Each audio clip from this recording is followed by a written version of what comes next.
I just want to share with you guys a message that I felt like the Lord really wanted me to share with you guys on here. And at first, I had no idea what this video was going to be about, but just as I pressed record, I felt like the message that God wanted me to share with y'all really came up to my heart. And it's about the noise in our relationship with God. And it's also the idolization of that noise. I will start off how this came into topic. These past few days, 2 days before this, I decided to put my phone away, completely clear all the distraction. Like, I did not want any noise in my day. I was like, you know what? I can listen to music, but I'm gonna cut out social media, because that's where the real noise really comes in. The innocent noise that we often think as ineffective, like it doesn't really do anything, but trust me, it really does make an impact. And I just cut out that noise for a day, and then the next day for half of the day, because I had to check something. And this is what I really learned, guys, is that life is beautiful. And some of you guys are like, duh, like, life is beautiful. But guys, I mean it. So many of us are so busy with all this noise, and this not only affects our outlook on life itself, but it also really affects the way you look at God. Because when you get comfortable in that noise, you will want to be stuck in it because it feels comfortable, it feels nice, and it will turn to an idol. You will start putting that noise, that social media app or whatever you are really onto, above God without even noticing it. It can be intentionally or unintentionally. You will make more time for something, no matter what comes in the way. You will make some time for that one thing that's so important to you. Do you do that with God? And this message really convicted me for this entire week today, and I wanted to share it with you guys too, because this question just popped in my head out of nowhere. I even heard it somewhere, and then it kept just repeating in my mind.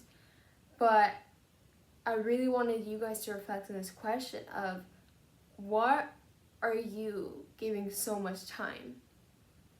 Because the creative universe, he deserves so much time, more than we give him, more than we can ever give him.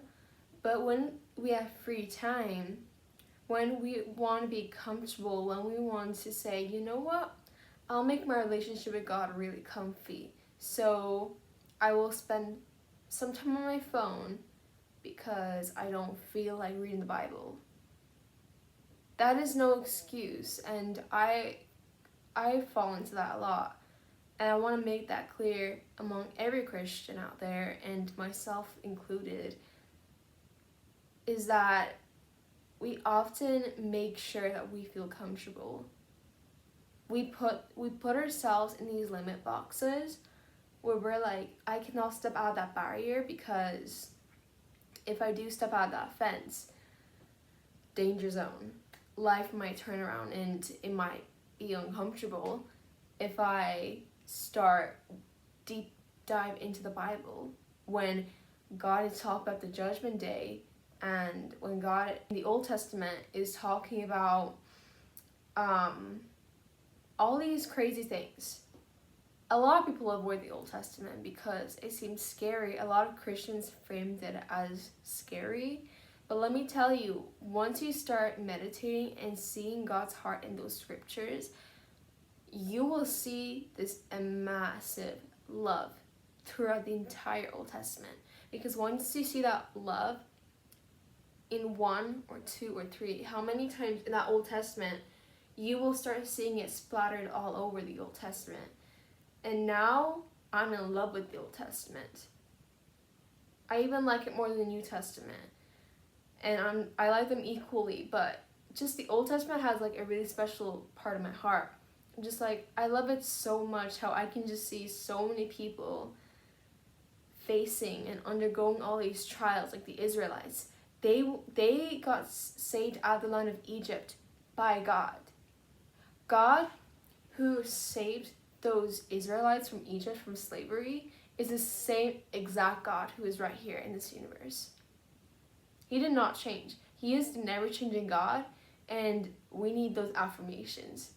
We need to repeat it over and over again who God is. We need to stay in the fear of the Lord because it is so important. And when you just start reading about the Israelites, you will literally see yourself in that picture of the Israelites. As a baby Christian, when I first read it, I was like, how could they do that? Like, they're so mean.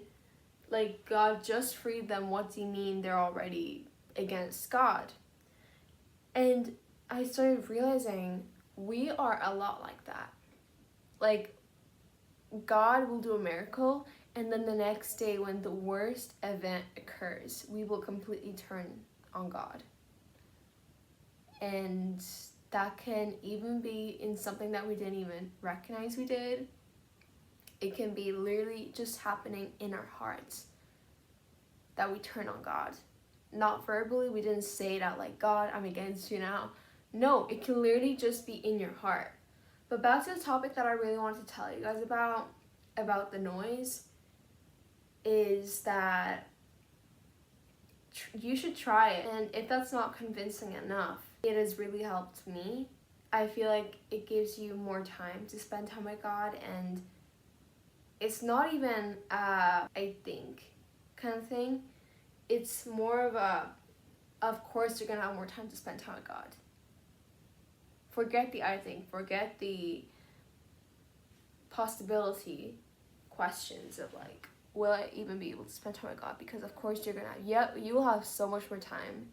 Because check your screen times right now, and a lot of you guys are probably gonna be like, that's so, like, it's obvious that my screen time is gonna be high, and yes, it will be. My screen hour for the week altogether, I spend 2 hours every time on my phone every day of the week, and it added up together to like 14 hours altogether wasted. And a quote that I came up with that really can change your mind around that is that 14 hours could have been 14 hours of praising God. That 14 hours, 17 hours, 20 hours, 30 hours on social media of complete brain wastage, that could have been a fruitful 30 hour of deep diving with God, praising Him, 30 hours of giving God glory because He deserves it. And I'm guilty of it too. I'm not here shaming anyone here, but I just want the Holy Spirit to just convict those who need to hear this message, because conviction, guys, is not a bad thing. I feel convicted almost every day, and it really did shape me the way I am right now on how I see things.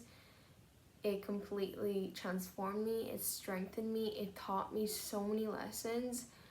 Because if you are not convicted, that is when the problem is. If you are a Christian and you don't feel any conviction, like zero conviction when it comes to sin, you should really heart check that, because you should be feeling conviction.